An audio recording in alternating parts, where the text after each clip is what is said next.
करते और सभा कक्ष में उपस्थित सज्जनों के लोग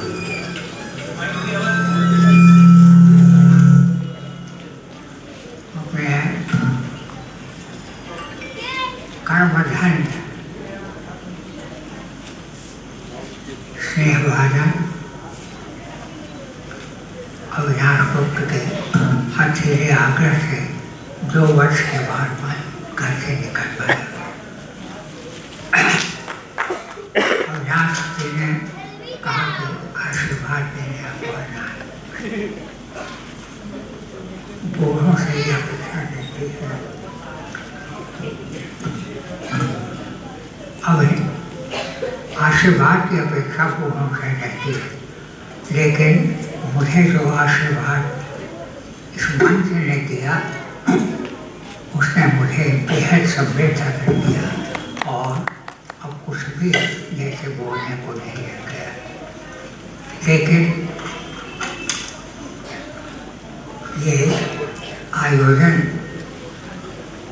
जिन उद्देश्यों को लेकर के उद्योगों ने किया, तो ऐसे विशिष्ट कवि के नाम पर उनकी स्मृति में उनको प्रणति निवेदित करने के लिए किया, उसने मुझे बहुत आकर्षित किया। शंभू प्रसाद श्रीवास्तव, पंडित शिवराज जी दोनों मेरे अंतरंग मित्र थे और इनकी स्मृति को जागृत रखना, बनाए रखना बहुत बड़ी बात है। अविनाश गुप्त का सीधा रिश्ता लेखक के रूप में या पत्रकार के रूप में हिंदी से नहीं रहा है, फिर भी हिंदी के प्रति जो उसकी निष्ठा है और समाज सेवा के प्रति जो उसकी लगन है, उसको देखते हुए वो बहुत ही आज में बहुतों का हो गया। जैसे आशीर्वाद देते हुए पुष्कर लाल जी ने इसके बारे में कहा था कि बहुत कुछ करना है। वो मैं खुद देखता हूँ उनको कैसे बड़ी बड़ी किताबें खरीदता है और पढ़ता है, उन पर टिप्पणी करता है। मेरी जिस पुस्तक की चर्चा डॉक्टर प्रेमचंद जी ने की, कल पृथ्वी के उत्सव लीला 600 पृष्ठों की पुस्तक उसने पढ़ी 2 बार और पढ़ने के बाद वहीं नहीं रुक गया। परमहंस रामकृष्ण देव के जन्मस्थान को प्रणाम करने कामारपुर को पहुँच गया था। ये सारी बातें देखकर बरबस उसके उनके संस्कार का ध्यान आता है। अपने व्यक्त पंडित शिवराज जी के बारे में कुछ बातें मैंने सुनी, देवशंकर जी ने कही। गीतकार के रूप में उत्तर प्रदेश सरकार ने उन्हें सम्मानित किया था, लेकिन उसके अलावा भी गीतकार तो वो थे ही। शंभू प्रसाद श्रीवास्तव भी थे, लेकिन शिवराज जी का जो महत्वपूर्ण काम हुआ वो था अनिर्वाण जी द्वारा रचित वेद मीमांसा, जो संस्कृत कॉलेज से प्रकाशित हुआ। उसके अनुवाद में वो लगे थे और समंजस पर पड़े थे कि इतनी बड़ी पुस्तक छापेगा कौन। हमने कहा पंडित जी आप काम को पूरा कीजिए, प्रकाशक आपके पास आएंगे। ऐसा ही हुआ। अनिर्वाण जी का वेद मीमांसा, जैसा संजय बिहारी ने बताया, उज्जैन से पंडित विद्या निवास मिश्र की संस्कृति पर वो किताब प्रकाशित हुई थी। और दूसरा काम इनका लिखा कि अत्यंत लोकप्रिय हुआ था। इन कामों की इतनी बड़ी महत्ता है कि वो अनंत काल तक पंडित शिवराज जी अपने कृतित्व के बल पर कायम रहेंगे हमारे बीच। लेकिन सबसे बड़ी बात यह है, अविनाश को तो उनके मित्रों ने हमारे मित्रों के बारे में भी आयोजन किया। मैं साधुवाद देता हूँ कि जिनके चले जाने से हमारा साहित्य का आंगन सूना हो गया है, एक रिक्तता हम महसूस करते हैं कि वो चले गए, अब नहीं है। वो होते तो क्या क्या काम वो नहीं करते। तो इस तरह के एक रिक्तता का एहसास जरूर होता है, लेकिन जो काम किया है वो कितना मूल्यवान काम है। मान्यवाद जी की पुस्तक संस्कृत कॉलेज से प्रकाशित है 2 खंडों में। मान्यवाद जी असाधारण मनुष्य थे।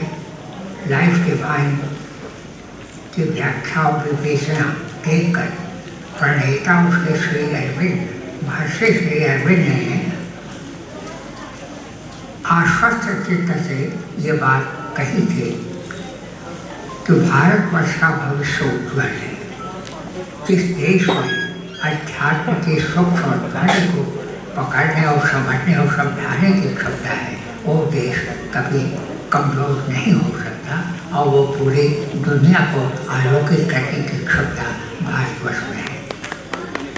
ये इस तरह के मनीषी द्वारा रचित वेद मीमांसा का हिंदी रूप में अनुदित रूप सामने छवियाते हैं उपस्थित किया, ये बहुत बड़ी उपलब्धि है और वो प्रणम्य है। इस बात के लिए हमेशा नई पीढ़ी प्रेरणा हमसे लेती रहेगी। अविनाश पुत्र ने आशीर्वाद की बात तो कही थी, हृदय से मैं इस मंच के उद्योक्ताओं को हृदय से आशीर्वाद देता हूँ और आप सबको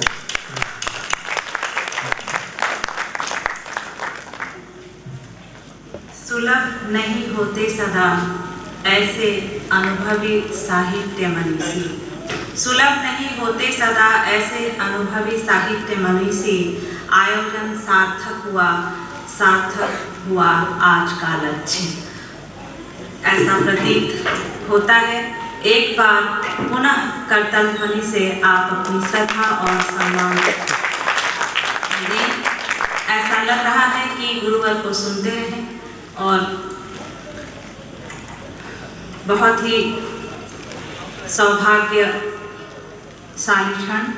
अब कार्यक्रम के अगले पड़ाव की ओर हम आगे बढ़ते हैं और अब मैं आमंत्रित करना चाहूँगी सम्मानित अतिथि हमारे बीच उपस्थित हैं श्री राम गोपाल अग्रवाल जी। आप आएं और अपने आशीर्वाद वचन रखें।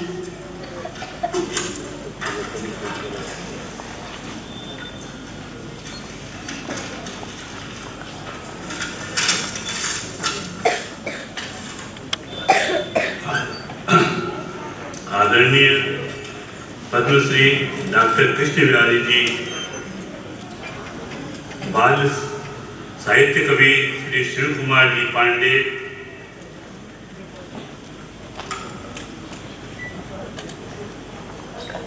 प्रोफेसर संजय मुखोपाध्याय जी,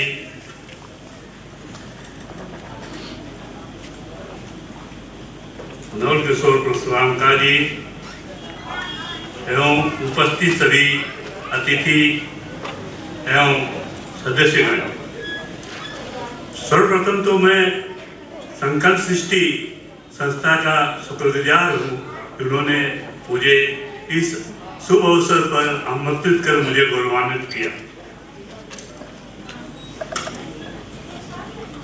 संकल्प सृष्टि संस्था की स्थापना 2011 में तुलसीदास जी की रामचरितमानस कृत पर हित सरस धर्म नहीं आई, पर पीड़ा सब नहीं सकलाई के मूलभूत आधार पर परोपकार एवं सेवा भावना को समाज के जरूरतमंद एवं वंचित लोगों को शिक्षा, खेल, योग एवं चिकित्सा से प्रोत्साहन देना एवं उनके लिए समुचित व्यवस्था कर सशक्त बनाना है। हाल ही में संस्था ने झारग्राम मिदनापुर पश्चिम बंगाल के आदिवासी क्षेत्र में स्कूल एंड वोकेशनल ट्रेनिंग की व्यवस्था कर इस में be educated and be culture को प्रोत्साहित करने का परमानेंट प्रोजेक्ट चालू किया है एवं कोविड के लिए कलकत्ता में free Covid isolation and wellness centre की कई महीने तक सुचारू व्यवस्था की थी। ये सभी कार्य सराहनीय हैं एवं जनमानस के लिए बहुत लाभप्रद रहे हैं। इस कड़ी में आज का यह पंडित छविनाथ मिश्र साहित्य साधना सम्मान एवं श्री शंभू प्रसाद श्रीवास्तव साहित्य सृजन सम्मान पद्मश्री डॉक्टर कृष्ण बिहारी जी एवं बाल साहित्य कवि श्री शिव कुमार जी पांडे को प्रदान कर युवा पीढ़ी को आगे बढ़ने के लिए प्रोत्साहित करना है। इस अवसर पर मैं चाहूँगा कि संकल्प सृष्टि अग्रसर होती रहे अपने इस प्रयास में, और मैं संकल्प सृष्टि के संचालक एवं सदस्यगणों को इसके लिए बहुत बहुत धन्यवाद देता हूँ। धन्यवाद।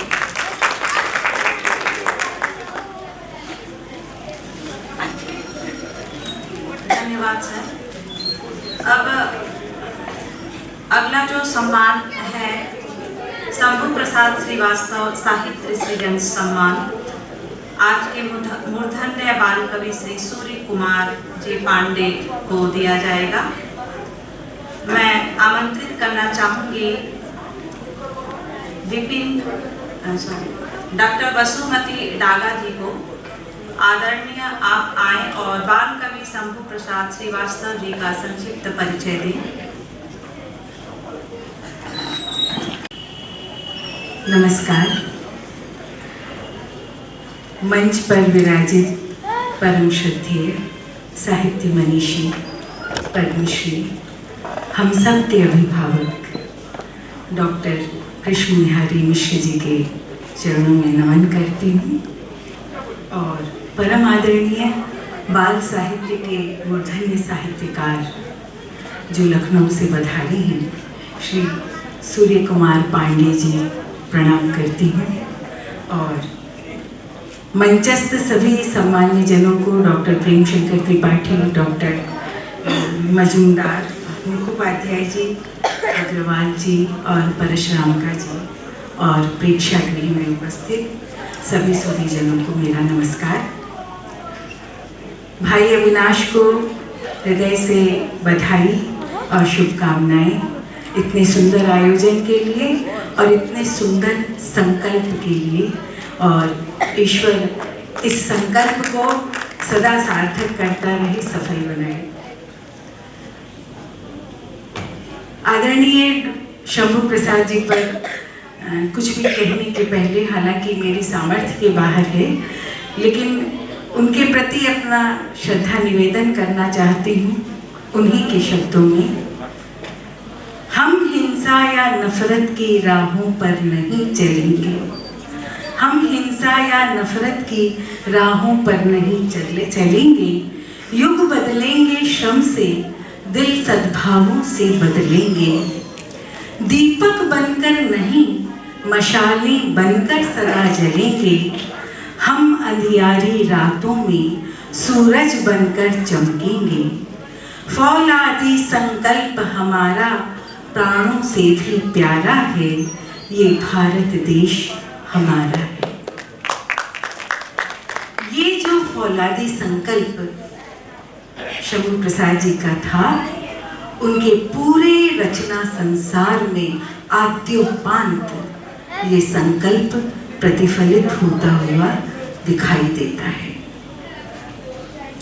और सच मानिए, मुझे ऐसा लगता है, और आप सबको भी लगता होगा निश्चित रूप से, कि जो बड़ा साहित्यकार होता है वो उदात्त चेतना का संवाहक होता है, और वो समाज में उस उदात्त चेतना को संक्रमित शब्द सही होगा या नहीं, लेकिन समाज में वो उदात्त चेतना का प्रसारण करता है और समाज की रचनात्मक ऊर्जा को गति देता है। और ऐसी ही शख्सियत थे शंभू प्रसाद श्रीवास्तव जी। अब उनका परिचय देने के लिए तो गागर में सागर भरने की क्षमता भी मुझ में नहीं है, लेकिन अब आप कहिए एक लेखक हैं, एक कवि हैं, एक पत्रकार हैं, एक गीतकार हैं, बाल कवि हैं, कवि हैं, चित्रकार हैं, उद्घोषक हैं और भी बहुत कुछ। ऐसे व्यक्तित्व को गागर में सागर भरने की भी सामर्थ्य मुझ में तो नहीं है, पर कुछ, चूंकि आज उन पर केंद्रित ये आयोजन है, तो कुछ तो उनकी रचनाओं का जिक्र करना चाहूँगी। और उनमें जो उनकी कविता पुस्तकें थी, अमृता, इलायची, पूर्वा फाल्गुनी, अंधेरी रात का सूर्यमुखी, काव्य जगत में इन्हें शीर्ष स्थान प्राप्त हुआ। और उनका महाकाव्य जो अधूरा रह गया, अकिंचन, अकिंचन को महाप्राण निराला का आशीर्वाद मिला। और मैं ये प्रसंग बहुत संक्षेप में आपके साथ साझा करना चाहूँगी कि जिन दिनों उन्होंने ये रचना लिखी, 3 सर्ग ही लिखे थे और उन्होंने अपने मित्र ऋषि नारायण से कहा कि हम लोग प्रयाग चलते हैं, मैं अपनी रचना निराला जी को सुनाना चाहता हूँ। और मित्र ने बहुत कहा कि क्या तुम्हारी रचना इतने स्तर की है कि तुम निराला जी को सुनाने का साहस करो। खैर जो भी हुआ, दोनों मित्र गए। उस समय निराला जी अस्वस्थ थे, अपने आवास पर थे, लेकिन हिम्मत करके गए और उन्होंने नाम पूछा, कहाँ से आए हो, प्रयोजन क्या है। तो उन्होंने कहा कि कविता सुनाना चाहते हो। उत्तर था, कविता लिखते हो लिखो, सुनाना क्यों चाहते हो। और उसके बाद कहा, मैं तो अस्वस्थ हूँ, मुझे आराम की आवश्यकता है, पर तुम लोग आ गए हो, जाओ।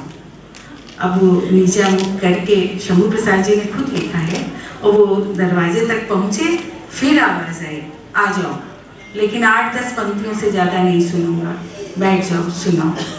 शंभू प्रसाद जी एक चौकी पड़ी थी, उस पर बैठे। तो उन्होंने कहा, निराला जी ने, शंभू प्रसाद जी लिखते हैं, जिस चौकी पर तुम बैठे हो ना, वहाँ मैथिली शरण गुप्त आकर बैठते हैं, महादेवी जी आकर बैठती हैं। ये चौकी नहीं है, ये राज सिंहासन है। और फिर उन्होंने अपने 3 छंद 4-4 पंक्तियों के सुनाए और डायरी बंद करने लगे। तो उन्होंने कहा, रुक क्यों गए, लेटे लेटे सुन रहे थे, रुक क्यों गए, आगे पढ़ो। अब वो पढ़ते गए, 40 छंद कहते हैं शंभू प्रसाद जी। सुनाने के बाद एक प्रसंग आया जहाँ फुटपाथ की वो भिखारिन अपने बच्चे की दिनचर्या कैसी है उसका चित्रण है वहाँ उस रचना में। निराला जी उठकर बैठ गए और फिर उन्होंने शंभू प्रसाद जी के मस्तक पर हाथ रखा। शंभू प्रसाद जी कहते हैं कि मेरे लिए वो स्पर्श इतना बड़ा पुरस्कार था, वो नोबेल पुरस्कार से भी बड़ा पुरस्कार था। तो ऐसी शख्सियत थे जिन्होंने इस क्षण को जिया था। वो क्षण कितना रोमांचक रहा होगा, मैं तो पढ़ते पढ़ते रोमांचित हो गई। और एक उन्होंने लिखा कि मेरी माँ, जो माँ, गुरु और विशिष्ट विभूतियों का जीवन पर कितना प्रभाव पड़ता है। वो लिखते हैं कि मेरी माँ जो है चलता फिरता लोक कथाओं का विश्वकोश थी और प्रतिदिन 2 कहानियाँ मुझे सुनाती थी। और एक दिन उन्होंने मुझसे कहा, कहानी तो रोज सुनते हो, जो सुनते हो उसको लिखा करो, लिखने से बातें याद रहती हैं। शंभू प्रसाद जी कहते हैं, मुझे एक मंत्र मिल गया था। तो ये उनकी माँ की भूमिका थी और वो जो भी रचना लिखते थे माँ को सुनाते थे। और कहते हैं कि स्कूल में मुझे नाम शिक्षक महोदय का याद नहीं आ रहा है, उन्होंने बच्चों को एक लेख लिखने दिया बसंत पर। तो वो लिखने तो बैठे घर में, लेकिन लिख गए कविता। और जब कविता की कुछ पंक्तियां बनी तो माँ को रसोई में जाकर सुनाया। तो माँ ने कहा कि तुमने लिखी है या कहीं से चोरी की है। तो उन्होंने कहा, नहीं मैंने लिखी है। तो उन्होंने कहा, यदि लिखी है तो कुछ और बड़ी बनाओ, 16-17 पंक्तियां बनाओ।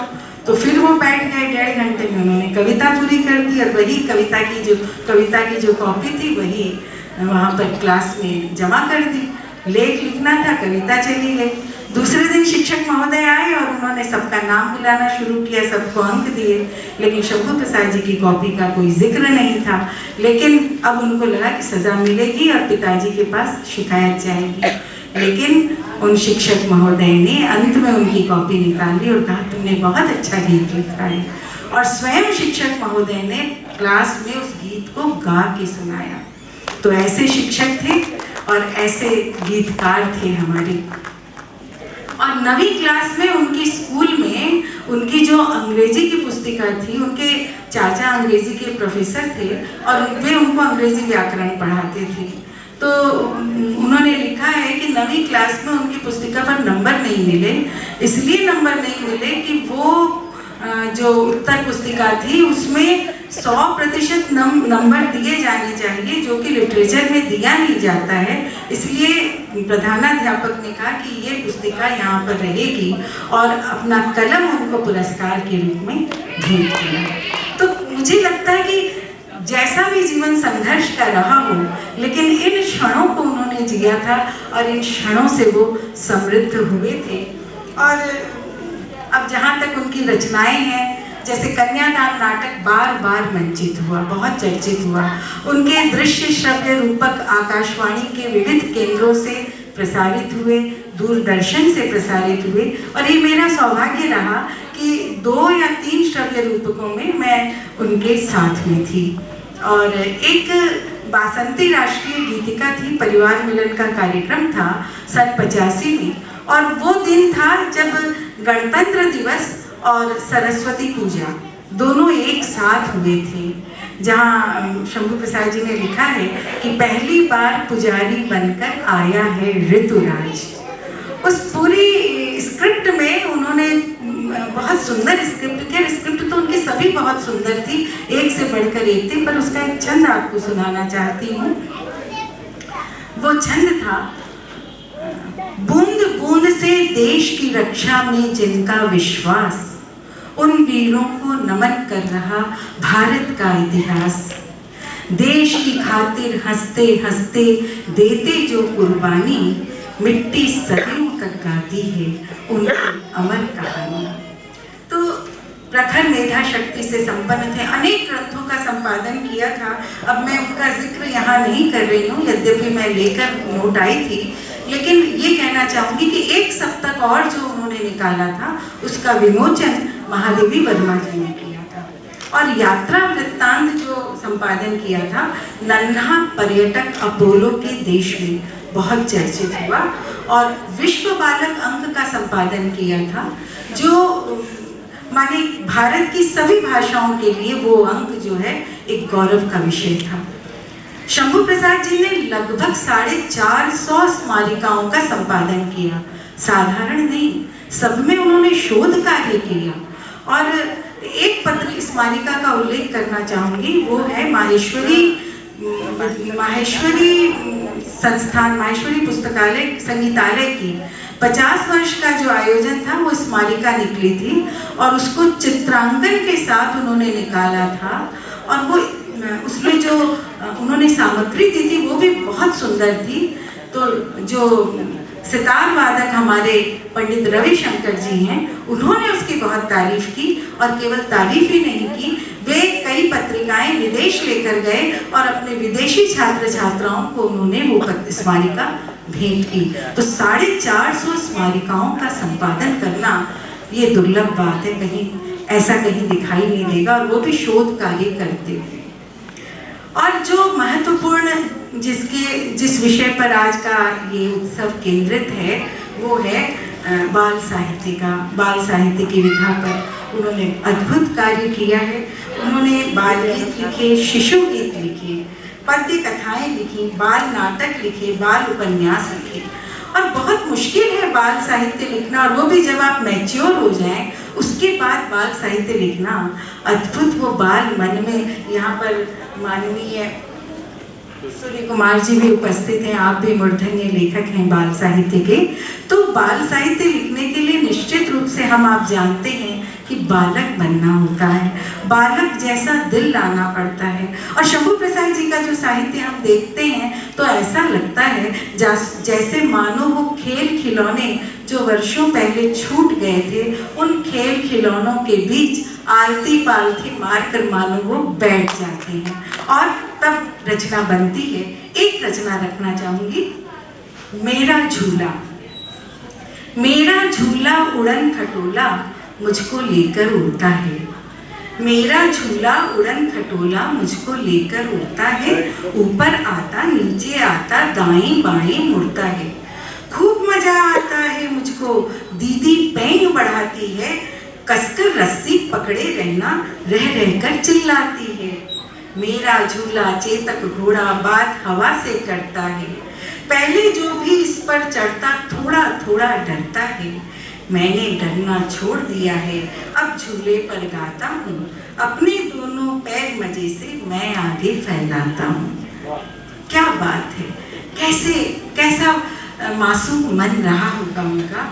और ये तो बाल कविता थी, शिशुओं पर वो लिखते हैं, शिशुओं की कविताएं लिखते हैं। बड़ा कठिन कार्य, उनकी शब्दावली, उनकी मानसिकता, उनका परिवेश, उसको लिखना बहुत बड़ी बात है। इसकी एक वानगी रखना चाहती हूँ, डम्मक नाच बंदरिया शीर्षक है। डम्मक डम्मक डम डम डम, डम्मक डम्मक डम डम डम, नाच बंदरिया छम छम छम, तेरा बंदर है शौकीन, पहने है कपड़े रंगीन, नेक टाई चश्मा पतलून, घर है उसका देहरादून, नहीं किसी साहब से कम, नाच बदरिया छम छम छम। तो ये बाल साहित्य के समयाभाव के कारण दो वानगी रखने का लोभ मैं रोक नहीं पाई। और अब अंत में मैं ये कहना चाहूँगी, वो कवि बड़ा होता है जो जनमानस में चला जाता है। मैं निसंकोच दावे के साथ कहूँगी कि शंभू प्रसाद जी जनमानस में प्रवेश कर चुके हैं। उनके गीत जब स्कूल के बच्चे गाते हैं तो बच्चे और बड़े एक भाव धरातल पर आ जाते हैं, एक भाव एक हृदय बन जाता है। ये होना ही बड़े कवि का कवित्व है, उसकी शक्ति है, उसकी मेधा है, उसकी प्रतिभा है। वो सब कुछ है जो उसे अमर बना देता है, जो लोक में चला जाता है। और शंभू प्रसाद जी लोक मानस में प्रवेश कर चुकी हैं। एक घटना का उल्लेख करना चाहूँगी जो आंखों देखी है। नेताजी इंडोर स्टेडियम में एक संगीत प्रतियोगिता थी और उसमें निर्णायक थे नौशाद साहब और कल्याण जी आनंद जी। उसमें कलकत्ते के एक तरुण, उस समय के तरुण डिम्पल ने शंभू प्रसाद जी का गीत गाया था और उस गीत ने सबकी जो आंखें हैं वो नम कर दी थी। और कई बार 2-3 बार उनसे कहा गया इस गीत की ये पंक्ति वापस सुनाओ। उन गीत की पंक्तियां हैं, सुनो इस वतन में जन्म लेने वालों, जरा एक नजर अपनी माँ पे भी डालो, तुम्हें क्या खबर है इस अभागिन के दिल की, दशा आज क्या हो रही है, किसे गम है माँ रो रही है। और वो फौलादी संकल्प हमने अभी आरंभ में ही सुना था, वो गीत कहना है इस देश में रहने वालों से, वो गीत शंभू प्रसाद जी का था। देश अपना नहीं खिलौना ये पूजा की थाली है, आपस की नफरत या हिंसा भारत माँ को गाली है। हम सब अपनी जन्मभूमि का करें नहीं अपमान, इसी एकता के बल पर जिंदा है हिंदुस्तान। हम सब एक हैं, एक ही, हम सब एक हैं। बस कहने को बहुत कुछ है और समय बहुत ले लिया है, बस यही कहूँगी। एक बात और कि चित्रकला में कुशल थे, अपने अंतिम दिनों में मनीषिका से जुड़कर वो जो कार्य पुष्कर लाल जी के साथ कर रहे थे उसका यदि उल्लेख नहीं करूँ तो बात बड़ी गलती हो जाएगी। पौराणिक चरित्रों का बच्चों के लिए चित्रों के माध्यम से जो वैज्ञानिक अंकन उन्होंने किया वो हमारे समाज की बहुमूल्य धरोहर है और इसके लिए मैं शंभू प्रसाद जी को प्रणाम करती हूँ। शंभू प्रसाद जी पर बात कहती, बस एक छंद छविनाथ जी पर श्रद्धा सुमन के रूप में अर्पित करना चाहती हूँ। भारत रक्त सनी नफरत में, ये उन्हीं की पंक्तियां हैं। भारत रक्त सने नफरत में डूबे भूगोल के किसी टुकड़े का नाम नहीं है। भारत किरण लिखे दिलों की रोशनी है। भाईचारे की अल्लासी अगहनी कोमल धूप का नाम है। प्रणाम।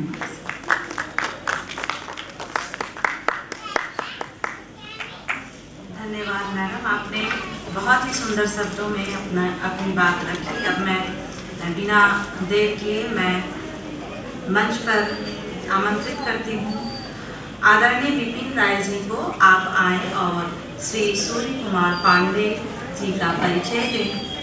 आज हम उन्हें सम्मानित कर रहे हैं। कृपया सर। श्री सूर्य कुमार जी मिश्र हैं। आप लखनऊ से पधारे हैं। बाल साहित्य के उत्कर्ष में अमूल्य योगदान देने वालों में आप का नाम सर्वोच्च लोगों में है। आपका जन्म उत्तर प्रदेश के बलिया जिले के लखनौया में 10 अक्टूबर 1954 को हुआ था। आप बाल गीतों में नौ प्रतीक और बिंब के प्रयोगधर्मी कवि हैं। आपने कविता गद्य दोनों में समान गति से लेखन किया है। बाल साहित्य में प्रभुत्व रचना कर्म के समानांतर व्यंग, हास्य, गीत, नवगीत आदि विधाओं में भी उल्लेखनीय रचनाएं की हैं। आपकी बाल कविता की पुस्तकों में गीत तुम्हारे, हम बच्चे, फूल खिले, चूल्हे राजा, बंदर जी की धूम, मेरी प्रिय बाल कविताएं, गीत चुनमुने आदि प्रमुख हैं। अन्य प्रकाशनों में हास्य और व्यंग कविताओं के 8 संकलन, 2 गीत संकलन और 3 गद्य व्यंग के संग्रह हैं। आपका बाल कल्याण के क्षेत्र में बड़ा योगदान रहा है। परिवार कल्याण के विज्ञापन और बच्चे लोकगीतों में परिवार कल्याण तथा जनसंख्या शिक्षा सिद्धांत और उपादेयता पुस्तकों, बाल साहित्य पर संयुक्त रूप से लिखित एवं संपादित आधा दर्जन कृतियां प्रकाशित हुई हैं। आप ढेरों पुरस्कारों से सम्मानित हैं। वर्ष 2019 के उत्तर प्रदेश हिंदी संस्थान के बाल साहित्य के सर्वोच्च सम्मान बाल साहित्य भारती से अलंकृत, 2013 में सोहनलाल द्विवेदी बाल कविता सम्मान, बाल कविता की पांडुलिपि पुस्तक चौका छक्का पर केंद्रीय सूचना और प्रसारण मंत्रालय भारत सरकार का प्रतिष्ठित भारतेंदु हरिश्चंद्र पुरस्कार, निरंकार देव सेवक सम्मान, नगर बाल साहित्य बलिया का बाल कल्याण सम्मान के अलावा बाल साहित्य श्री की उपाधि से भी अलंकृत किया जा चुका है। आपको 3 दर्जन से अधिक पुरस्कार और सम्मान मिल चुके हैं। आपने अमेरिका सहित कई देशों की साहित्यिक यात्राएं की हैं। आपका सादर सम्मान किया जाए।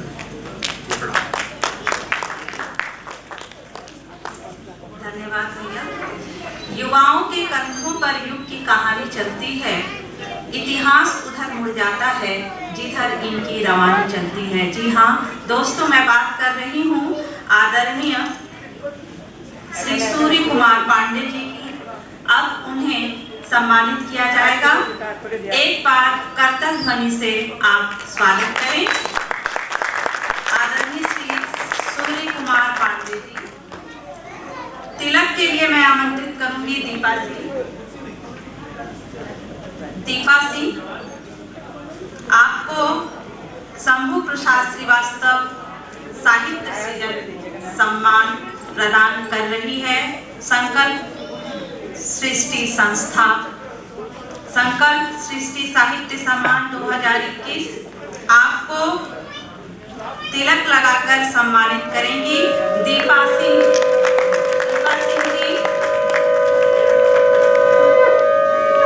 बहुत ही गौरवमय पल, आपकी तालियां बजती रहनी चाहिए।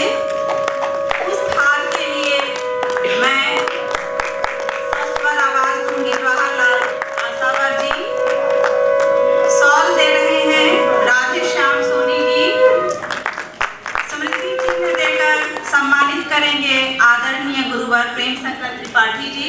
स्मृति चिन्ह स्मृति चिन्ह देकर सम्मानित कर रहे हैं प्रोफेसर प्रेम शंकर त्रिपाठी जी। मान पत्र दे रहे हैं।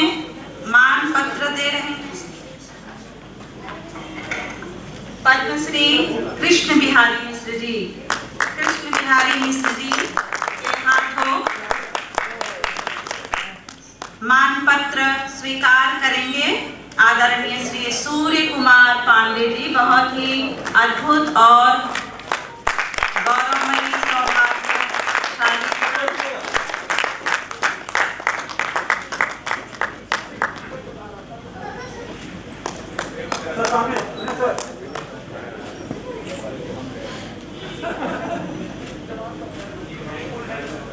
बहुत ही अद्भुत और आज का लक्ष्य सार्थक हुआ। चेक प्रदान कर रहे हैं आदरणीय नवल किशोर परसरामका जी।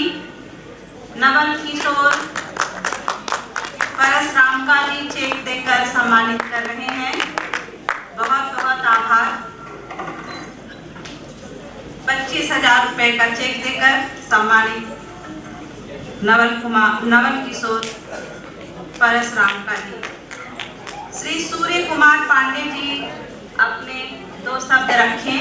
मैं आमंत्रित करती हूँ श्री सूर्य कुमार पांडे जी अपने अनुभव साझा करें। आए 2 शब्द रखें।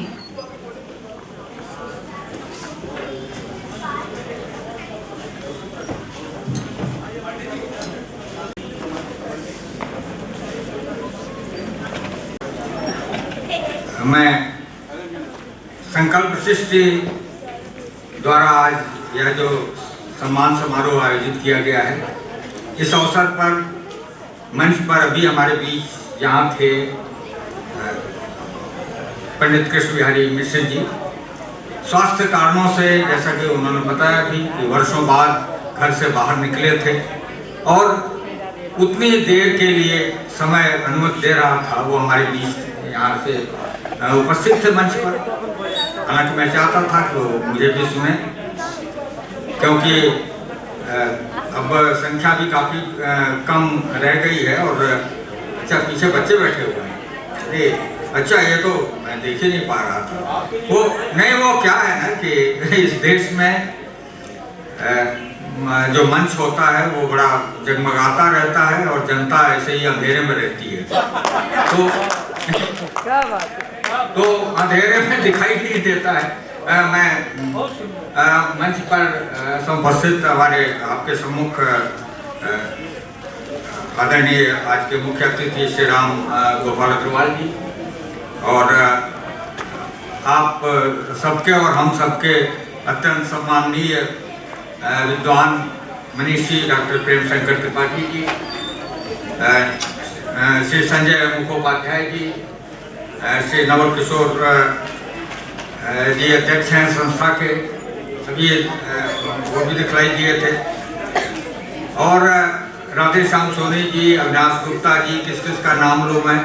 और इन्हीं नामों में मंच के पीछे जितने लोग उपस्थित हैं और यहाँ पर जितने लोग बैठे हैं, आप सब समझ लीजिए कि आप सब लोगों के लिए ये संबोधन है।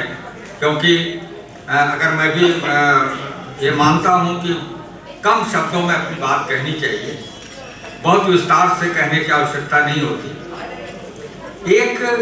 कोई भी रचनाकार को आप जब समग्रता में देखते हैं, यानी कि उसने कितना काम किया है, तो वो एक उसकी अलग पहचान होती है। लेकिन निदा फाजली ने कहीं लिखा है कि एक आदमी में हजारों चेहरे होते हैं और उसे जब भी उस आदमी को देखो तो कई बार देखो, एक आदमी के भीतर हजारों आदमी होते हैं। तो हमेशा किसी भी व्यक्ति को देखिए तो उसके पीछे और उसके भीतर और उसके आगे क्या कुछ है, वो सब कुछ समझना पड़ता है। आज मुझे बाल कवि के रूप में यहाँ सम्मानित किया गया, प्रसन्नता हुई, और इसलिए विशेष प्रसन्नता हुई है कि हिंदी में जो बच्चों के लिए साहित्य लिखते हैं उनको अव्वल दर्जे के साहित्यकारों की श्रेणी में नहीं गिना जाता। ये कुछ विसंगति है, जबकि मैं ये पाता हूँ कि चाहे बांग्ला में हो, मराठी में या विदेश की भाषाओं में, और उसके लेखक, दोनों के लेखक लगभग बराबर हैं। यहाँ सुकुमार रे अगर बहुत अच्छी बच्चों की कविताएं लिख रहे हैं अपने समय में, तो अगर रविन्द्रनाथ जी बड़ों के लिए साहित्य लिख रहे हैं तो बच्चों के लिए भी लिख रहे हैं। लेकिन हिंदी में बिल्कुल उल्टा है, जो बच्चों के लिए लिख रहा है उसको लोग कहेंगे यार बड़ा बचकाना साहित्य लिख रहे हैं, ऐसे ही है। और ये छायावाद के कवियों ने ऐसा किया है। मैं आपको बताना चाहता हूँ, छायावाद के एक बहुत महत्वपूर्ण कवि ने, सोहनलाल द्विवेदी, बच्चों के लिए एक बड़े कवि हैं, रहे हैं, मतलब रहे क्या है, कवि तो था होता ही नहीं है। राजा था हो जाएगा, कवि कभी था नहीं होता है। वो हमेशा तुलसी कहते हैं, सूर कहते हैं, कबीर कहते हैं, कहते थे नहीं, वो जीवित होता है अपने शब्दों में। सोहनलाल द्विवेदी हिंदी बाल कविता के बड़े कवियों में हैं, और उनके लिए छायावाद के जो स्तंभ कवि हैं उनमें से एक कवि ने टिप्पणी की थी कि ये बचकानी कविताएं लिखते हैं।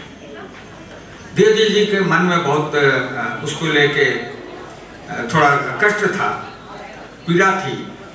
1978 की बात है और वो लखनऊ आए हुए थे। मैंने उसी समय लखनऊ में एक संस्था का गठन किया, सोहनलाल द्विवेदी की अध्यक्षता में, हिंदी बाल गीतकार परिषद, और उसके कई अधिवेशन हमने किए। उसी संस्था की एक शाखा के रूप में कानपुर में एक संस्था स्थापित हुई, और वहाँ पर वो भी उसका अधिवेशन चलने लगा। तो बच्चों का साहित्य के लिए मैं काम इसलिए करने लगा, मैं भी नवगीतों में था।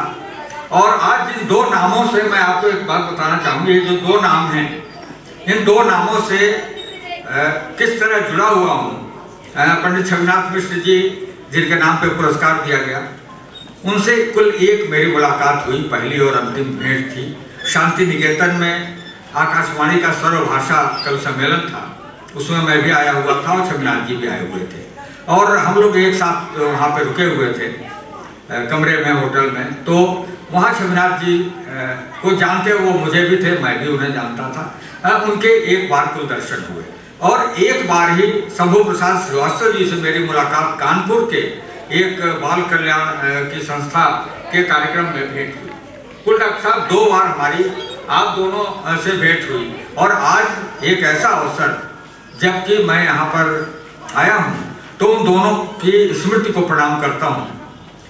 इस शहर से भी मेरा जुड़ाव है। मेरे पिता किसी समय यहाँ रहे हैं कोलकाता में, और मेरे सबसे बड़े भाई का जन्म भी इसी शहर में हुआ था। मैं अनेक बार आया कोलकाता, और अनेक रूपों में आया।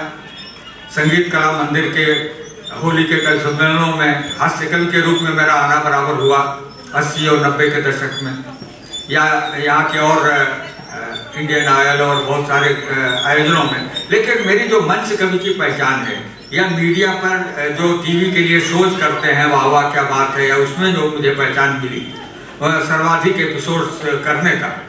लेकिन जो सबसे बड़ा सुख मुझे मिलता है वो बच्चों के लिए कविता लिख के मिलता है। और यह सम्मान जब देने की बात आई तो मैंने कहा कि मेरा परिचय बाल कवि के रूप में ही दिया जाए, और इससे इतर जो मैं काम कर रहा हूँ, डॉक्टर साहब कह रहे थे आपका काम तो व्यंग्य में बड़ा है, हमने कहा वो अपनी जगह है। वही है निदा का शेर की कई रूप हैं। तो मेरे बहुत से चित्र हैं, उसमें एक चित्र ये भी है कि मैं बच्चों के लिए कविताएं लिखता था। 67 से लिखना शुरू किया, और 1967 से आज तक मैंने बच्चों के सब लिखता रहा, लेकिन बच्चों के लिए कविता लिखना नहीं छोड़ा, क्योंकि ये हमारी जिम्मेदारी है, बड़ों की जिम्मेदारी है बचपन को बचाना। और आज इस देश में सबसे बड़ा संकट इस देश में नहीं दुनिया में है, वो संकट ये है। और एक विशेष बात ये भी कि आज का दिन बाल दिवस का दिन है, जो बच्चों के लिए ही 1964 में भारत में जब इसको आरंभ किया गया, हालांकि ये परंपरा बहुत पुरानी है, ये यूनेस्को ने तो इसको 1954 में ही स्वीकार कर लिया था। 1954 में अंतर्राष्ट्रीय बाल दिवस मनाने जाने की घोषणा की, और जिस वर्ष ये घोषणा हुई थी मेरा जन्म उसी वर्ष हुआ था, 1954 में। तो मैं मानता हूँ कि भाई वो वर्ष बच्चों के लिए विश्व में घोषित किया गया, तो मैं बच्चों के लिए काम करता रहूं, बच्चों के लिए लिखता रहूं। और मान सम्मान ये तो समाज का काम है, जो आप सेवा के लिए काम कर रहे हैं, उसमें साहित्य की जो सेवा कर रहे हैं उनके लिए भी आप कर दे रहे हैं, लेकिन असली बात वह है जो इन बच्चों के लिए आप करते हैं, जो आदिवासी बच्चों के लिए, जो ये ट्राइबल चिल्ड्रन के लिए वर्क कर रहे हैं आप लोग। मुझे बताया गया कि ये संकल्प सृष्टि संस्था इनके लिए काम करती है। बहुत खुशी हुई, मैंने कहा मैं आऊँगा, और सम्मान के बहाने आपके यही काम नहीं, चिकित्सा के लिए जो आप अस्पताल चला रहे हैं, और जो कोविड और उस बड़ी महामारी के समय आपने काम किया है, उस दौर में जो कुछ आप लोगों ने यहाँ सेवा की भावना दिखाई है, उस शहर में आके उस संस्था के लोगों से मिलना, और आप जैसे ऐसे प्रबुद्ध लोगों से मिलना जो हम लोगों को देखने सुनने के लिए आए हैं और इस सम्मान समारोह के साक्षी बन रहे हैं, यह मेरे लिए बहुत ही सौभाग्य की बात है। और आज का सम्मान मैं इसलिए और बड़ा मानता हूँ पंडित जी कि एक तो बच्चों की कविता के लिए मुझे दिया गया, बाल दिवस के दिन दिया गया, और बच्चों के लिए समर्पित और सेवा भाव से काम करने वाली संस्था द्वारा दिया गया, और आप सबकी और पंडित कृष्ण बिहारी जी मिश्र जो इस शहर की विभूति हैं उनकी उपस्थिति में दिया गया, इसलिए मैं बहुत ही अपने को गौरवान्वित अनुभव करता हूँ। और इस सम्मान को अभी 11 अक्टूबर को मेरी पुस्तक खरी मस्खरी व्यंग्य की पुस्तक आई है, उसका लोकार्पण मुंबई में अमिताभ बच्चन ने किया, लेकिन उसके उस लोकार्पण के आगे मैं आज के समारोह को समर्पित करता हूँ। आज का यह समारोह उससे मेरे लिए बड़ा है, मेरे लिए सौभाग्य की बात है कि आपने मुझे यहाँ पर याद किया। बच्चों के लिए कविता, अभी शंभू प्रसाद जी की कविताएं कुछ उद्धृत की गई, और बहुत उन्होंने बच्चों की एक संपादक भी रहे हैं, पत्रकारिता बच्चों के लिए पत्रिकाएं निकलती थी। आज का समय ऐसा हो गया कि अब शेर सखा एक पत्रिका निकलती थी, उसके उन्होंने संपादन किया था शंभू प्रसाद जी, शेर सखा। तो ये सब चीज़ें लोग भूल जाते हैं, लेकिन ये शहर याद रख रहा है, और ऐसी संस्थाएं ऐसे लोगों को याद रख रही हैं, छविनाथ जी को याद रख रही हैं, कितनी खुशी होती है। तो मैं जो एक बात बहुत संक्षेप में ये कहना चाहता हूँ कि जबकि ये दौर टेक्नोलॉजी का आ गया है और समय बदल रहा है, जो पढ़ने की रुचियाँ हैं वो बच्चों में भी बहुत बदल गई हैं, और जब से हाथ में मोबाइल आ गया है तब से वो रुचियाँ कुछ और हो गई। तो जो बच्चों की पत्रिकाएं बचपन में हम लोग पढ़ा करते थे जिस तरीके से, अब वो चाहत बच्चों में नहीं दिखलाई देती, क्योंकि अब चित्रात्मकता का युग है।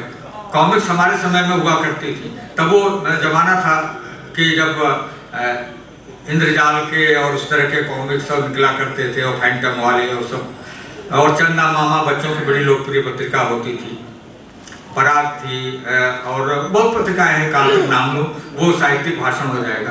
तो वो पत्रिकाओं में हम लोग लिखते भी थे, छपते भी थे, और हम भी पढ़ते थे, बच्चे भी पढ़ते थे, और प्रसार संख्या बहुत होती थी। अब क्या होने लगा है कि एक एक करके बच्चों की पत्रिकाएं बंद होने शुरू हो गई।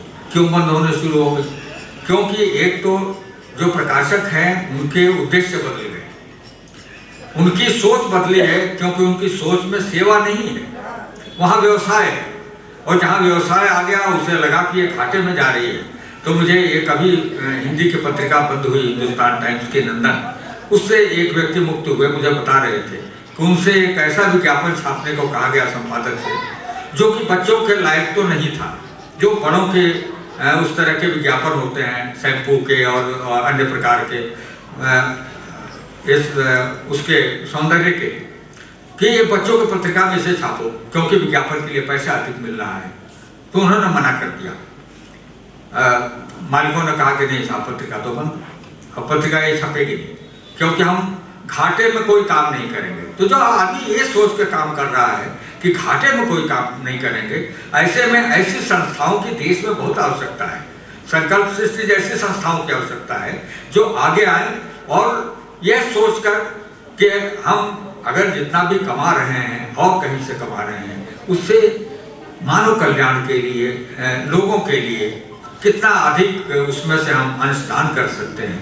और ये सब तो वो धरती है जहाँ के मैंने देखा है, और ये कोलकाता मशहूर भी है कि जहाँ के सेठों ने, मारवाड़ियों ने हिंदी क्या कहें, मतलब पत्रकारिता का पूरा एक तरह से उत्थान, ये जिसको माना जाता है कि ये तो बांग्ला भाषी क्षेत्र है, हिंदी के लिए उत्थान के लिए जो बड़ा काम यहाँ हुआ है वह हिंदी प्रदेशों के लोग इस मामले में थोड़े कृपण हैं। यहाँ आ गए हैं तो भले उदार हो गए हों, लेकिन वहाँ रह के वो जो कृपणता है वैसी दिखलाई देती है हमें, और दूसरे प्रदेशों में जाने पर बड़ा अच्छा लगता है।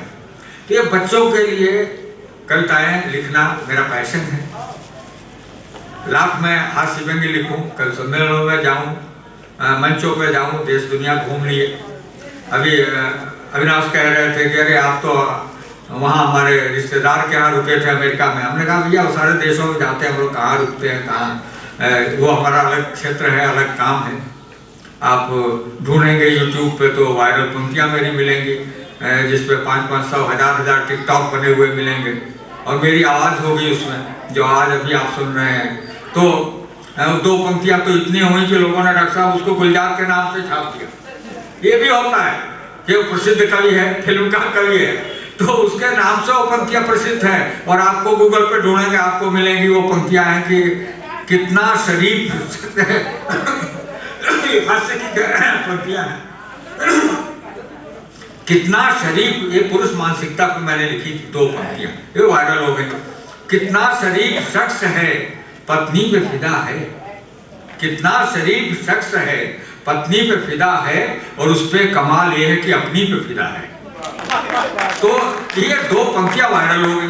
ऐसे बहुत कविताएं वायरल चलती रहती हैं आजकल का, वो अच्छा लगता है हम लोगों को लिख के कि कविताएं हमारी वायरल होती हैं। लेकिन बच्चों के लिए लिखना, मैं जब 1970 में एक कविता मैंने लिख के भेजी, स्वर व्यंग्य का ही था, और डॉक्टर धर्मवीर भारती धर्मयुग के संपादक थे उस समय। भारती जी का पत्र आया कि ऐसी कविता बच्चों के लिए हिंदी में लिखी ही नहीं जा रही, बच्चे बदल रहे हैं और कवि जो हैं वो वही चूहा बिल्ली लिख रहे हैं, वही सब कर रहे हैं। तो बच्चों के लिए आपको मुहावरा, नया मुहावरा गढ़ना पड़ेगा। आज के बच्चों की भाषा बदल रही है, तो आज के बच्चों के लिए नए मुहावरे की, नए भाषा की में का साहित्य अगर हम नहीं लिखेंगे तो वो बच्चे पढ़ेंगे नहीं, बच्चे उसे रिजेक्ट कर देंगे, तिरस्कृत कर देंगे। तो एक कवि के सामने, लेखक के सामने, बच्चों के लिए लिखने वालों के सामने बहुत बड़ी चुनौती है। मैंने वो कविता भेजी थी, उसकी 2 पंक्तियाँ सुनाता हूँ। और चांद के बारे में मैंने अलग ढंग से लिख के भेजी कविता। चंद्रमा बच्चों को बड़ा प्रिय होता है। हम लोगों के पाठ्यक्रम में कविताएं उस समय पढ़ाई जाती थी। दिनकर की कविता थी एक, हटकर बैठा चांद एक दिन माता से यह बोला, सिलवा दे माँ मुझे उनका मोटा एक ही बोला। मैंने बच्चों की एक कविता भेजी धर्मयुग में, उस समय की बड़ी पत्रिका थी, नई पीढ़ी तो शायद परिचित भी नहीं होगी। उससे बड़ी पत्रिका हिंदी में लोकप्रिय पत्रिका नहीं हुआ करती थी।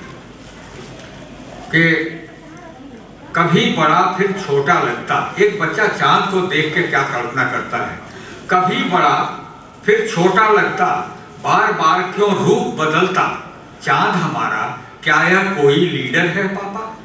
अपने पिता से पूछ रहा है। तो व्यंग्य का जो तेवर है भारती जी को बहुत पसंद आया। वो बड़ी लंबी कविता है, उसमें बहुत सारे प्रतीक आते हैं जिसमें कि, तो जो ये मतलब राजनीति आज की नहीं है, उस समय से भी ऐसी थी। तो मैंने व्यंग्य की एक शैली की कविता बच्चों के लिए लिख के भेजी कि कभी बड़ा फिर छोटा लगता, बार बार क्यों रूप बदलता, चांद हमारा क्या है कोई लीडर है पापा, लिए चांदनी सोना जैसे छिपा बादलों में क्यों ऐसे, चांद हमारा क्या है कोई स्मगलर है पापा। इस तरह की कविता बच्चों की, वो बोले कि ये तो अद्भुत कविता है, ऐसी तो हिंदी में किसी ने लिखी ही नहीं, आप हमको भेजिए। और धर्मयुग के 4 अंक छपते थे, साप्ताहिक था, उसके हर महीने 1 अंक में मेरी बच्चों की एक कविता भारती जी छापते थे और कहते थे कि मैं दूसरे कवियों की कास्ट पे तुम्हें छापता हूँ, तुम्हारी कविताएं ऐसी होती हैं कि मैं बड़े कवियों की कविताएं लौटा देता हूँ। लेकिन तुम्हारी कविता को स्थान देता हूँ, क्योंकि आगे चल के ये बच्चों की कविता लिखने वाले जो ये लोग सब चूहा बिल्ली वाले कवि हैं, इनसे यही बोलते थे, चूहा बिल्ली वाले कवियों से आगे निकल के काम करो। तो मैं उस परंपरा को मैंने आगे बढ़ाया और जितना कर पाया हूँ कर रहा हूँ। अभी हाल ही में मेरा एक बच्चों के लिए इधर जो मैंने काम किया, एक बाल नाटक नेशनल बुक ट्रस्ट से प्रकाशित हुआ है, चौरी चौरा शताब्दी वर्ष है उसका, और बच्चों के लिए उसको नई तरीके से वो कविता में ही है, नाटक पूरा काव्य में है, वो मेरी पुस्तक आई है अंतिम। इसके अलावा मैं और विधाओं में काम करता रहता हूँ। मैं आज बच्चों की एक कविता मैं आपको सुना देता हूँ और उसके बाद बस, क्योंकि बहुत लंबा वक्तव्य देना नहीं चाहता, लेकिन हो ही रहा है तो क्या है। ये बच्चों की कविता इसलिए सुनानी जरूरी है कि मेरे मन में भी कसक रह जाएगी। कुछ बच्चे बैठे हैं, उनको भी सुननी चाहिए और आपको भी सुननी चाहिए कि आपके भीतर का जो बचपन है एक बार थोड़ा वो आ जाए, क्योंकि हम लोग अपने जीवन में सब बहुत तरह से और रूपों में तो रहते ही हैं। बचपन को हाँ वो है, लेकिन वो जवानी में कहा जाता है। दिल तो बच्चा है जवानी में कहते हैं, जब जवान हो गया तब कहो दिल तो बच्चा है। ये सब फिल्मी संवाद आजकल इतने प्रचलित होने लगे कि हम लोग अपने वो संवाद भूल गए जो हम लोग बोला करते थे या समाज में बोले जाने चाहिए। ठीक है, समय है, मैं कहता हूँ समय बदलता है तो ये सब भी आएंगे, हर चीज हो, क्योंकि हम लोग तो वो लोग हैं। मैंने कभी लिखा था बच्चों के इस बदलाव को लेके कि जो थे पुरानी शर्ट के धागे बदल गए निकल गए, जो थे पुरानी शर्ट के धागे निकल गए, हम सोते रहे और वे जागे निकल गए, हम गुनगुनाते रह गए सपनों में लोरियां, बच्चे हमारे वक्त से आगे निकल गए। ये बच्चे हैं, ये भी इसको भी हमें स्वीकार करना पड़ा कि जो नेक्स्ट जेन आ रही है, जो नई जनरेशन आ रही है, वो हमसे और बेहतर आ रही है। ज्ञान के मामले में, जीके के मामले में, रोजगार के मामले में बहुत आगे है और इससे हमें खुशी भी होती है। लेकिन वो बचपन जो एक कवि ढूंढता है, वो बचपन दूसरा है। वो है जिसके आपके भीतर की जो संवेदनाओं को बचाए, जो आपके भीतर का बचपन बचाए, और आप बच्चों की कहानियां भी पढ़ें, क्योंकि हम लोग जब बच्चे नहीं थे, हमारे समय में भी जो बुजुर्ग लोग थे वो सब चंदा मामा और लोटपोट और पत्रिकाएं पढ़ते थे घर में आने पर। हम लोग पढ़ते थे बच्चों के रूप में, वो पढ़ते थे बड़ों के रूप में। अब ऐसा नहीं है। तो मैं एक बच्चों की कविता सुनाता हूँ, इसमें इसलिए भी सुना दे रहा हूँ कि याद भी है। उसमें बहुत सारे मुहावरे का प्रयोग हुआ है। मेरी कविताओं में वो चंचलता, चपलता इसलिए मिलती है कि मैं हास्य व्यंग्य के कवि के रूप में हूँ, तो वहाँ भी मैं कोशिश करता हूँ कि बच्चों में उस खिलंद्रापन को बचाए रखूँ। एक मेरी कविता है कान, इसमें बहुत सारे मुहावरे एक साथ आएंगे और मैंने कान, आँख, नाक, बाल, इन सब पे कविताएं लिखी हैं। ये कविता मैं प्रतिनिधि रूप में आपको कान पे सुना देता हूँ कि कुछ के पंखे जैसे होते, कुछ के होते छोटे कान। एक इसी तरह की मेरी कविता महाराष्ट्र सरकार के पाठ्यक्रम में भी है। एक कविता मैंने लिखी थी, रक्षा मतलब कैसे ये चीजें याद आ रही हैं।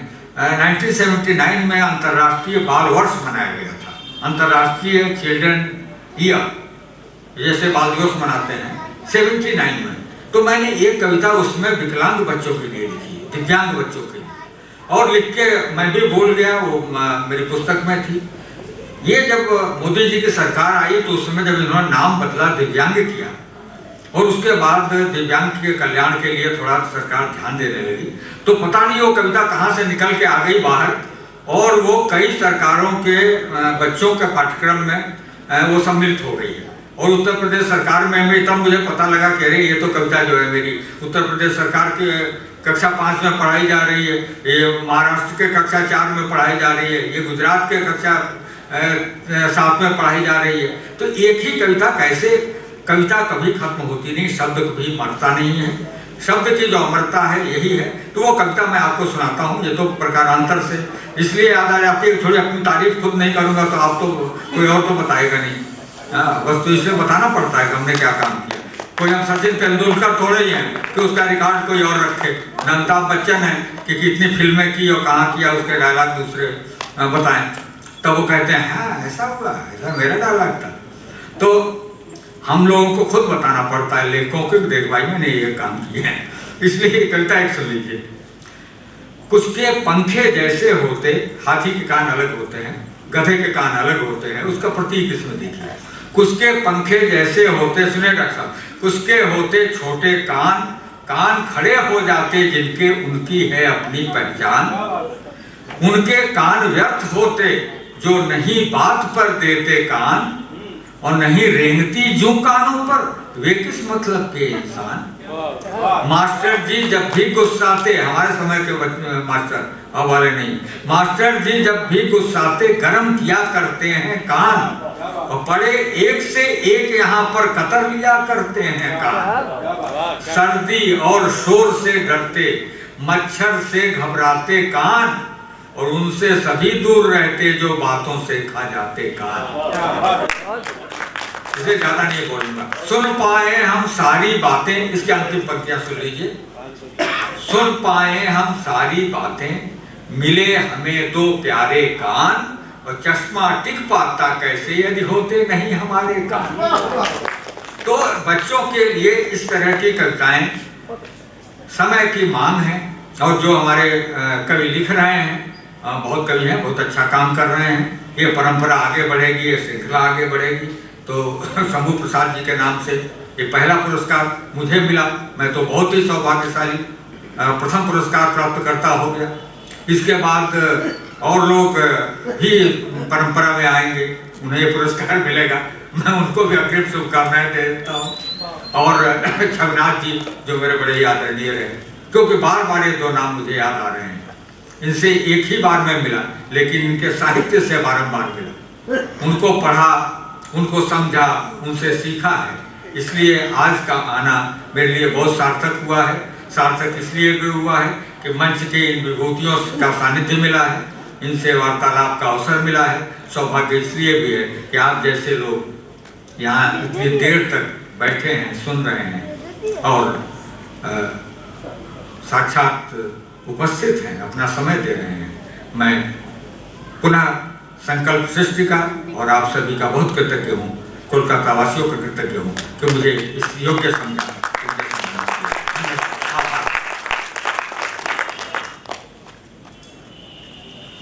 बहुत बहुत धन्यवाद सर, आपने बहुत ही अच्छा वक्तव्य रखा। आज का कार्यक्रम बिल्कुल अपने अंतिम पड़ाव पर है और बस 5 मिनट में आज का समारोह समाप्त हो जाएगा। हमारे मंच पर विराजमान हैं विशिष्ट अतिथि श्री संजय मुखोपाध्याय जी। आप जादवपुर यूनिवर्सिटी के फिल्म स्टडी विभाग के प्रोफेसर हैं, साथ ही साथ विशिष्ट लेखक हैं और बांग्ला जगत के विशिष्ट सुप्रसिद्ध बुद्धिजीवी हैं। मैं आमंत्रित करती हूँ आप आए और आशीर्वाद रूप में अपने शब्द रखें। सर आए प्लीज। बहुत धन्यवाद। हमारा सम्मान और अभिवादन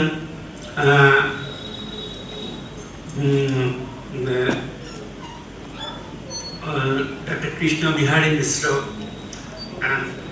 और शंभू प्रसाद श्रीवास्तव के लिए उन लोग को बहुत ही जस्टिफाइड सम्मान मिला।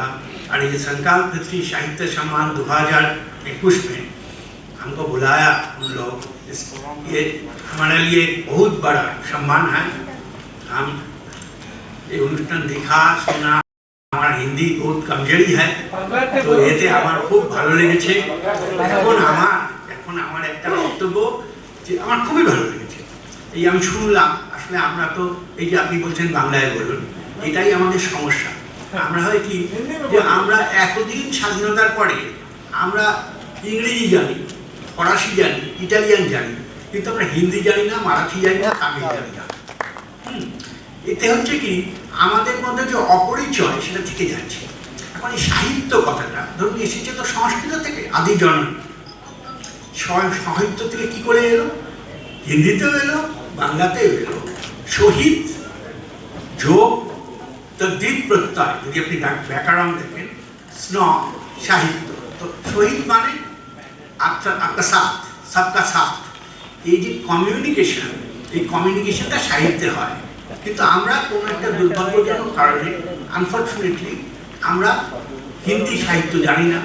চেষ্টা করেছেন, যেমন এটা যা শতবর্ষ, সত্যজিৎ রায় তিনি দুটো হিন্দি উর্দু ছবি বানিয়েছেন মুন্সি প্রেমচাঁদের নিয়ে, শতরঞ্জে খিলাড়ি আর সাদগতি। তো এরকম হয়েছে, মুন্সি প্রেমচাঁদ বাংলা সাহিত্য পড়তেন, যেমন আধুনিক হিন্দি সাহিত্যের অন্যতম বড় সাহিত্যিক ফণীশ্বরনাথ রেণুজি, তিনি আসলে বাঙালি, ফণীশ্বরনাথ গাঙ্গুলি। এবং বিহারে হিন্দি সাহিত্যের যে অগ্রগতি তার জন্য সতীনাথ ভাদুরী, যিনি পূর্ণিয়া জেলা কংগ্রেসের সভাপতি ছিলেন 1942 সালে, তার অবদান আছে। ভাদুরীজিকে অনেকেই হিন্দি লেখক মনে করেন এবং তার অবদান আছে। আমরা সেইটাই বলছি, আমি আর বলবো না, কারণ এখন 1টা বাজে, আমরা 1 ঘন্টারও বেশি নেই। এবং সবচেয়ে বেশি জিনিস গুরুত্বপূর্ণ পৃথিবীতে খাওয়া। বাইবেল বলেছিল যে man does not live by bread alone, কিন্তু আমি বলছি without bread man will not exist. ফলে আপনাকে আমি বলবো না। তো এই যে বাড়িতে আপনারা সভা করলেন, এতক্ষণ যার বাড়িতে আপনারা সভা করলেন, সেই ভদ্রলোক রবীন্দ্রনাথ ঠাকুর। আজকে আমি ভাবছিলাম যে আমাকে বলতে হবে, খুব ভাগ্য হয়ে গেল যে আমার কিছু বলতে হলো না। তা আমি কি বলবো, আমি তো একজন বাঙালি হিসেবে যাচ্ছি, হিন্দিভাষীদের কাছে ভালো করে হিন্দি জানি না, এর জন্য আমি ক্ষমা চাইব, 1 নম্বর। দ্বিতীয় কি করতে পারি আমি? দ্বিতীয় করতে পারি যে আমি তাদের সম্মান জানাতে পারি। কি করে সম্মান জানাবো? আমার তো সম্মান জানানোর উপায় নেই। I am too small a man, I am a commoner, the last person in the list. তো আমি কি করে সম্মান জানাবো? আমি এরকম, আমার তো জানানোর কথা না। যার বাড়িতে আপনারা এসছেন তিনি আপনাদের সম্মান জানিয়েছেন। কি করে জানিয়েছেন?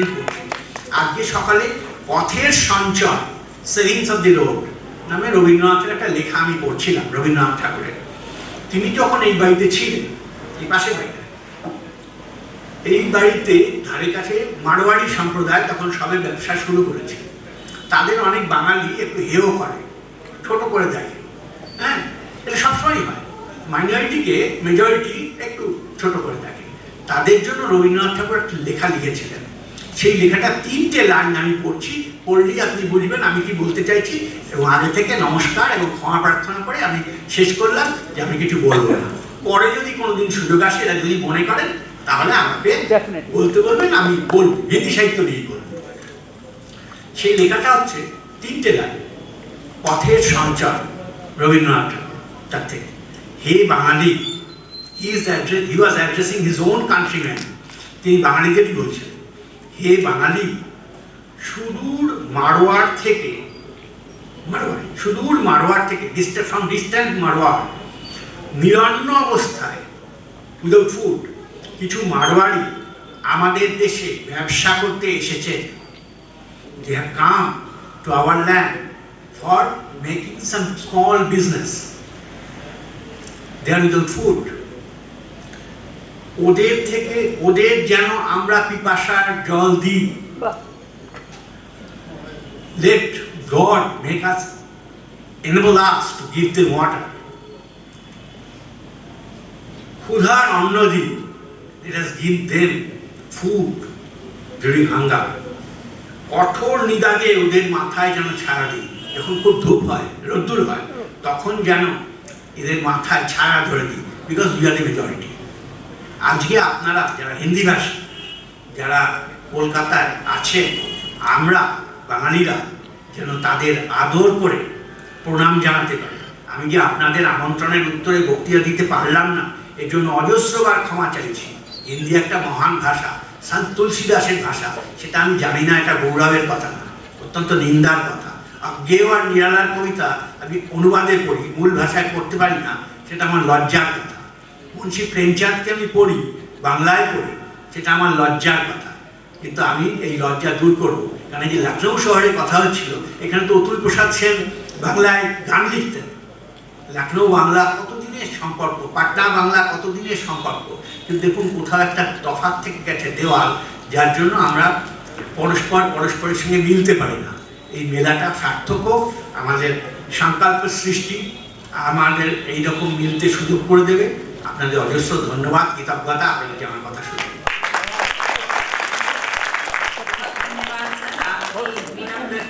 वाणी के सबके हृदय में स्थान अवश्य बना लिया है। अब बिल्कुल हम लोग अंतिम पड़ाव पर हैं।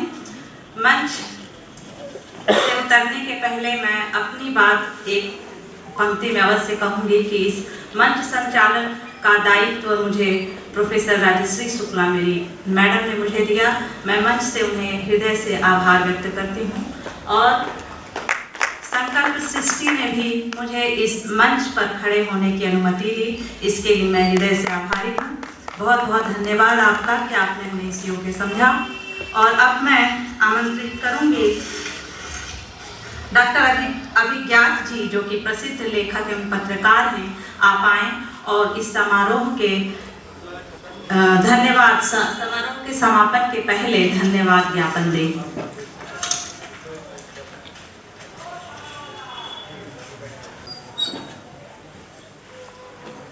संकल्प सृष्टि के इस साहित्यिक आयोजन में आकर आपने जो अपनी सहभागिता प्रकट की,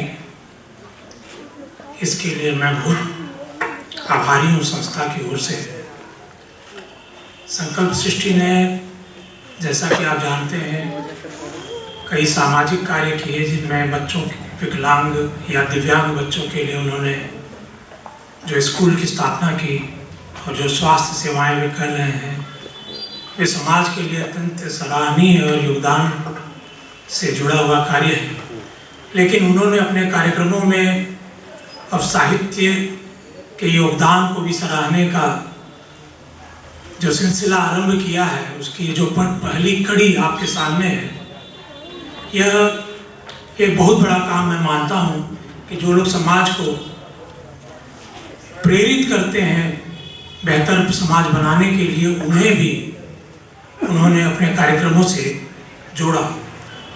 और इस पहले ही कार्यक्रम में उन्होंने कलकत्ता की महान विभूति डॉक्टर कृष्ण बिहारी मिश्र को सम्मानित करने से इस सिलसिले की शुरुआत की है। यह हमारे लिए सौभाग्य का विषय है कि इतनी उम्र के बावजूद वे आए और उन्हें आशीर्वाद दिया और हम उन्हें सुनकर गौरवान्वित हुए।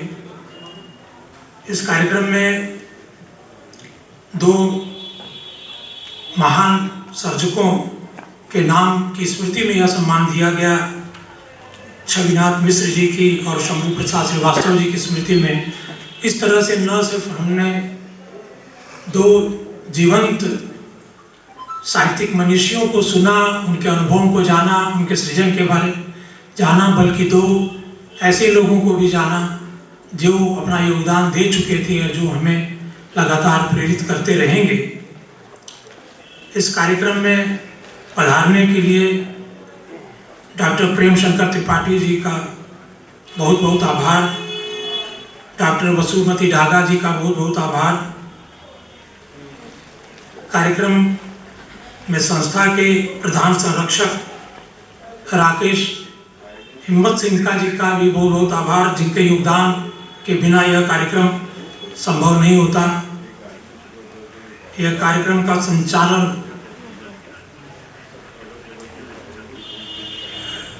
मंडल डॉक्टर सुनीता मंडल जी ने बहुत ही प्रभावशाली संचालन किया, उसके लिए संस्था की ओर से मैं आभार प्रकट करता हूँ। संजय बिन्नानी जी ने बहुत ही बेहतरीन ढंग से छविनाथ मिश्र जी के गीत की प्रस्तुति की और हमारे दिल को जीत लिया, उनका भी बहुत बहुत आभार।